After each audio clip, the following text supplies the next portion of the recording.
The day my sister cleaned out my savings account, she sent me a voice message saying she was so proud of me. I was sitting in the parking lot of the catering hall, still in the dress I'd worn to the venue tour, holding a clipboard full of deposit invoices I was about to sign. My phone buzzed. Her voice came through warm and bright. The kind of bright that means someone has already decided how the conversation will go. I just want you to say how happy I am for you. You deserve this so much. We all love you. I remember staring at the windshield and thinking, something is wrong. I didn't know what yet. I just felt it the way you feel. A change in air pressure before a storm.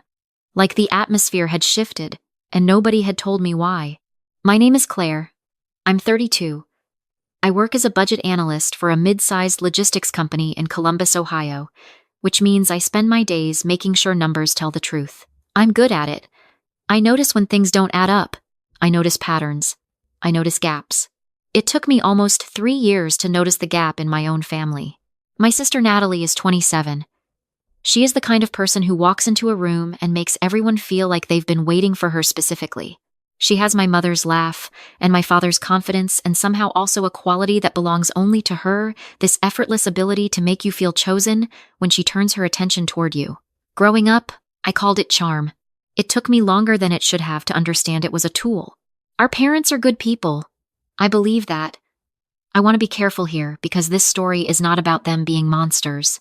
It's about them being blind in the specific, loyal way that parents sometimes go blind when one child smiles the right way. My mother always said Natalie just needed more support. My father called it balancing things out. What it actually was a slow redistribution of everything I was owed. Attention, money, the benefit of the doubt, quietly redirected toward my sister for reasons no one ever fully explained. When my grandmother passed 4 years ago, she left behind 2 things: a house in Dayton that sold at auction, and a written note in her estate documents that said she wanted the proceeds divided between her grandchildren for major life milestones, a home, a business, a future. The estate attorney divided it into 2 accounts, one for me, one for Natalie.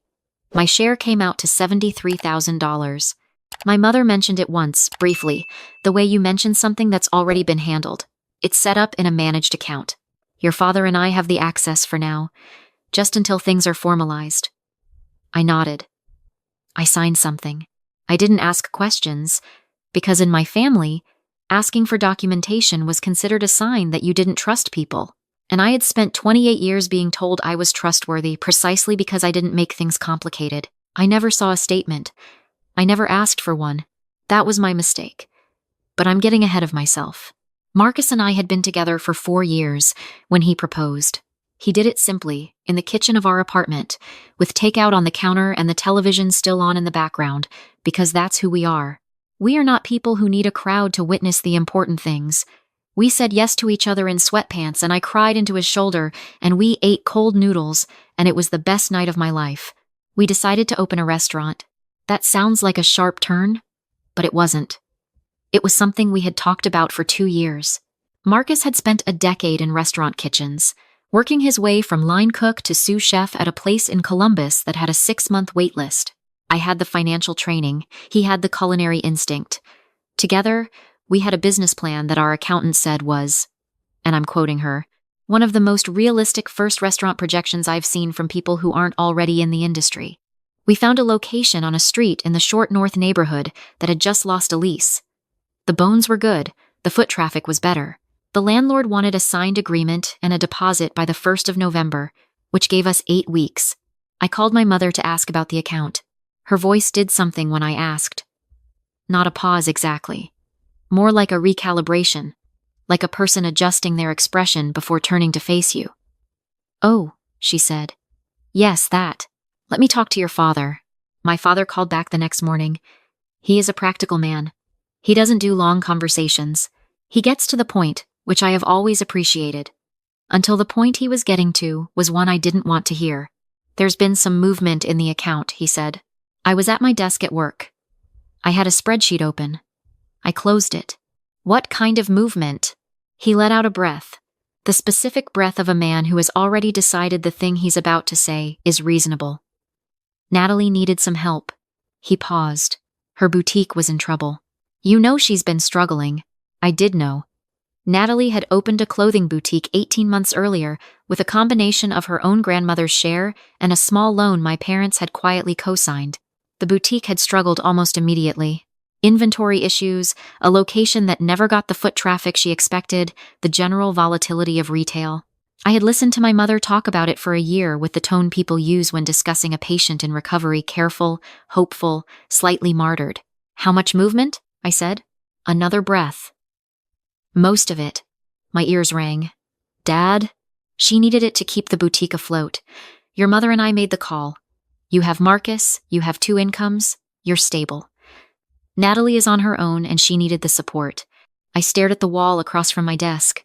Someone walked past my office door. I watched them pass like they were moving underwater. That money was left to me, I said. By Grandma. For my future.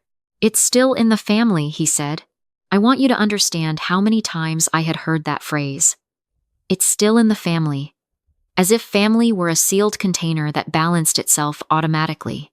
As if money moving from my account to my sister's was neutral, a redistribution of resources, rather than a taking. I had heard that logic my entire life in smaller doses. A birthday present I didn't get because Natalie's had cost more. A college opportunity I passed on because it would have meant leaving, and Natalie needed me close. Small erosions, one after another, that I had always called compromise, because the alternative was being the difficult one. I need to see the statements, I said. The silence on the line was not the silence of someone thinking. It was the silence of someone deciding how much to give. I'll talk to your mother, he said. He didn't call back. That night I told Marcus. We were at the kitchen table, the same table where he'd proposed, and I watched his face go through several things in quick succession: concern, confusion, a slow settling of his jaw that I recognized as the expression he made when he was deciding not to say the first thing that came to mind. How much is left? He asked. I don't know. He said most of it. Marcus is meticulous. It's what makes him a good chef, the patience to repeat a process exactly until the result is exactly right. He doesn't guess. He doesn't assume. He asks for the data, and then he reads it. Do you have anything in writing? He asked. From when the account was set up? I pulled out the folder I kept in the filing cabinet in our bedroom closet. The one I had assembled years ago with documents I was supposed to keep, but never fully understood. The estate paperwork. A letter from the attorney. A signature page I had signed at my parents' kitchen table, while my father explained that this was just standard procedure. Marcus read through everything slowly. He asked me twice to confirm the attorney's name. Then he asked for the name of the bank listed on the account setup letter. Why? I asked. Because, he said quietly, the account was in your name, which means you have a right to request records directly. I hadn't known that. No one had told me that. What happened over the next 3 weeks? I can only describe as watching someone methodically dismantle a wall you've been leaning on your whole life. Marcus contacted the bank with my written authorization.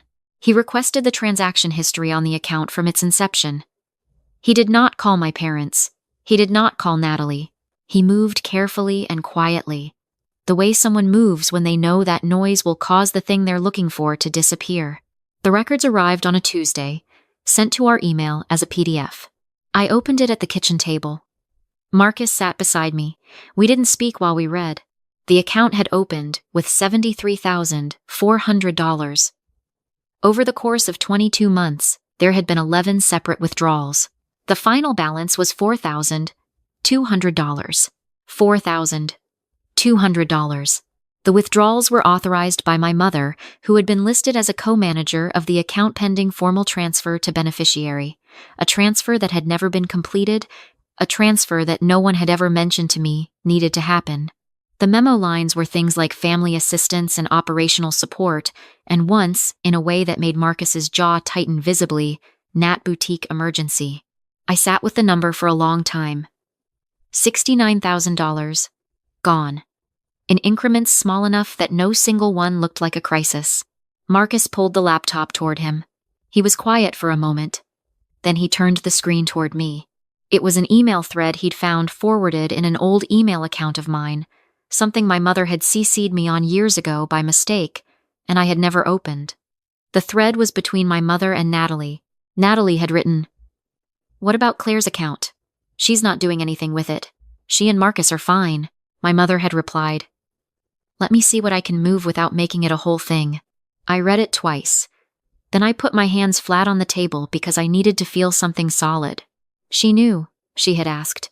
Not in a moment of desperation, not as a last resort. She had asked the way you ask to borrow someone's jacket. Casually, with the certainty of someone who already knows the answer. I called Natalie the next morning. I didn't ask her to come to a neutral location.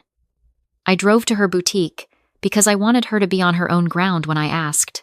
I wanted there to be no question later about whether I had cornered her. The boutique was small and bright, clothes on white racks, a chalk sign in the window. She was behind the counter when I walked in, and her face opened into a smile that lasted exactly 1 second before something shifted in her eyes. Hey, she said. What are you doing here? I need to ask you something, I said. She reached for her phone on the counter, a reflex, then stopped herself. Okay. Did you ask Mom to use my account? The pause was half a second too long. It's complicated, she said. It's not, I said. I have the email. Her expression did something I hadn't expected. It didn't collapse into guilt. It tightened into something that looked almost like indignation. You went through Mom's email? She forwarded it to me by accident 4 years ago. I found it. Claire. She said my name the way you say a word when you want it to mean something else. The boutique was going under. You and Marcus are fine. You have 2 salaries. I'm doing this alone. That money was left to me, I said. By our grandmother. For my future. It's not like you were using it. I looked at her for a moment. The boutique was quiet. A woman browsed a rack near the window. Oblivious. I'm opening a restaurant, I said. I needed it. Something moved across her face. You never told me. I was about to, I said. I called Mom to ask about the account, and that's when I found out most of it was gone. She was quiet. Then she said something I'll remember for a long time, not because it was cruel, but because it was so ordinary. I figured you'd find a different way. She wasn't ashamed. She was inconvenienced by the conversation. I left the boutique without raising my voice. I sat in my car for 10 minutes. Then I called Marcus and said, we need to talk to a lawyer. We did. We found a probate attorney who specialized in estate disputes. We brought every document. The estate paperwork, the account records, the email thread. She read through everything over the course of an afternoon, and then she looked at us across her desk and said, measured and careful, the account was titled in your name with your mother as a temporary co-manager. Temporary is the operative word. The withdrawals were unauthorized disbursements of your inheritance. You have a case. It wasn't satisfying to hear, the way justice feels satisfying in movies. It was exhausting, and it felt like standing in an empty room where something you'd always assumed was there turned out to have never existed. We filed the demand for restitution quietly. We didn't post about it. We didn't call anyone. We let the legal paperwork do what legal paperwork does, which is cut through the soft language of family and support, and we thought you were fine, and replace it with the clean, unapologetic language of what actually happened. The morning our attorney sent the demand letter, Natalie texted me. Mom told me, "Are you serious?" I typed back, "Yes." She called twice. I didn't answer. My mother left a voicemail that lasted 4 minutes and 20 seconds, which I know because I timed it before deleting it. She used the word hurtful 11 times. She said I was tearing the family apart. She said my grandmother would be heartbroken. My father called and said simply, "This is a mistake." I said, $69,000 is a mistake. This is a correction. He hung up. Our restaurant opening was scheduled for the first Saturday of March. We had found bridge financing through a small business loan, enough to cover the deposit and the first phase of renovation while the restitution process moved forward. The space in the short north was coming together. Marcus had spent 2 months on the menu. We had hired 4 people. We had sent invitations to friends, colleagues, neighbors, food writers we respected. 112 people had confirmed. My parents and Natalie confirmed too. Separately, without acknowledging what was happening legally, as though attending the opening would retroactively make everything fine. I didn't uninvite them. That was a deliberate choice. I had spent my whole life contorting myself to avoid conflict, and I was finished with that, but I was also not going to manufacture drama where I didn't need to. Let them come. Let them stand in the restaurant that nearly didn't happen because of what they'd done. Let them eat the food and shake Marcus's hand and say congratulations with straight faces. I was curious, honestly, to see if they could do it. What I didn't anticipate was Natalie. She arrived 40 minutes into the opening, later than everyone else, dressed like it was her event. She air-kissed my cheek at the door and told me the space was adorable. She took a glass of wine from a server's tray and began working the room with the ease of someone who had never experienced a consequence in her life. I watched her for a few minutes from across the room. I watched her laugh at something my father's colleague said. I watched her take a photo of the menu board and post it to her Instagram story, and I knew this because I saw 3 people check their phones and smile in her direction. Marcus appeared at my shoulder. He didn't say anything. He handed me a glass of sparkling water and looked at the same direction I was looking. "You okay?" he said. "Yes," I said. And I was, mostly. "Are you still planning to say something?" He looked at me steadily. "Only if you want me to." I had told him the night before that I didn't know, that a part of me wanted to keep it quiet, keep it professional, let the legal process handle it. And another part of me was so tired of things being handled quietly, of truth being managed and softened and kept in back rooms so that the people who had caused the damage could keep smiling in the front one. "Yes," I said. "I want you to." He nodded once. Then he walked toward the center of the room. Marcus is not a man who raises his voice. He doesn't need to.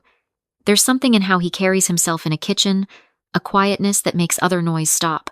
When he picked up the small handheld mic we'd set up for the welcome remarks, the conversations in the room tapered the way they do when people sense that something is about to matter. "I want to thank everyone for being here tonight," he said. "This restaurant almost didn't happen." A few people smiled, assuming he meant the usual obstacles. Permitting, financing, the renovation delays. "Not because of the industry," he said. "Because of something closer to home." The room shifted. I felt it the way you feel a weather change. Claire's grandmother passed 4 years ago and left her money specifically for a moment like this one. A home, a business, a future. He paused. That account was managed by Claire's parents. Over 22 months, $69,000 was withdrawn from it without her knowledge. The money went to her sister's boutique. Someone set a glass down. The clink was very loud. "Claire found out 8 weeks ago," Marcus continued. "She found it because she finally asked to see the records, and because someone had to, eventually, stop just trusting that the people who were supposed to protect her were actually doing it." I was standing near the wall. My hands were at my sides. My mother's face across the room was white. My father was very still. Natalie had stopped mid-conversation and was looking at Marcus with an expression I had never seen on her before. Marcus didn't look at any of them. He looked at me. "She didn't collapse," he said. "She didn't beg anyone to apologize. She got a lawyer, she filed the paperwork, and then she built this restaurant anyway." He let that sit for a moment. I want everyone in this room to know what kind of person Claire is. Not because she needs the credit, but because she's spent 32 years making herself smaller so that the people around her could feel bigger. And tonight, I want her to feel exactly as large as she is. The room was absolutely silent. And then someone started clapping. Slowly at first. Then the whole room joined. I didn't cry. I had promised myself I wouldn't. I lasted about 45 seconds. My mother left before dessert was served. My father followed shortly after, his hand on her back, both of them moving through the room with the careful pace of people who are not going to give anyone the satisfaction of watching them hurry. Natalie stayed another 20 minutes, which surprised me. She finished her wine. She didn't look at me. When she passed me near the door, she said, very quietly, "You didn't have to do it like that." I said, "I know. I could have kept it quiet the way I've kept everything quiet. But you're 32 years old. I'm sorry, I mean, she's 27, and you asked for my inheritance over text like it was a favor." I looked at her steadily. "So, no, I didn't want to keep it quiet." She left. The restitution process took 4 months. My parents did not pay immediately. There were phone calls from my mother that lasted long enough to be considered performances. There were accusatory emails from my father that he clearly drafted, and then didn't revise, because the anger in them was too jagged to be intentional. There was a letter, actual handwritten letter, from Natalie, which I read once and then put in the filing cabinet, not because it meant anything, but because I thought I might want to look at it someday when I needed to remember that she was capable of trying. The settlement was for $61,000. Not the full amount, but enough to matter. Enough to close the gap in the bridge financing and give us an operating cushion through the first year. The account was formally transferred into my name only. My parents were removed as co-managers of everything. The restaurant opened on time. By the end of its first month, we were at 80% capacity on weekends. Marcus got a mention in a local food column. One of the servers we hired turned out to have a talent for front-of-house management so natural that Marcus and I agreed within the first week we'd put her in charge of training. On a Tuesday evening in April, 3 months after the opening, I was closing up with Marcus after a dinner service. The dining room was quiet. The last table had left 20 minutes ago. I was doing the cash reconciliation at the bar, and he was doing his final walkthrough of the kitchen. And I realized that I had not thought about my family in 4 days. Not with anger, not with grief. Just not at all. I don't know exactly when I stopped waiting for an apology that would have felt like resolution. I think it was somewhere around the 3rd voicemail from my mother, when I realized I was not listening for remorse. I was listening for understanding. And understanding requires a person to be willing to see something they previously decided not to see. You cannot demand that from someone. You can only stop building your life around the possibility. I still have the email, the one Natalie wrote asking my mother what she could move from my account without making it a whole thing. I don't look at it often, but I know it's there, and there's a strange comfort in that. Not a bitter one. More like the comfort of knowing you finally have the document that matches the feeling you had all along. The thing you sensed in the air pressure before the storm. The thing you felt holding a clipboard of deposit invoices in a parking lot, while your sister's voice came through your phone warm and proud and entirely hollow. I think about my grandmother sometimes. Her handwriting in the estate letter. The specific word she used. Future. She knew what she was leaving me. I think she knew what she was leaving it for. Not for a ski trip or a boutique bailout or someone else's emergency. For something that would last. Something with my name on the door. We named the restaurant after her. Small script above the entrance. Nothing flashy, just her name. In the same font we used for everything else, because she was practical and she would have hated anything that seemed like showing off. But every night when I unlocked the front door, I put my hand on it for a second. Just a second. And I think, this is what a future looks like when you stop letting other people spend it for you.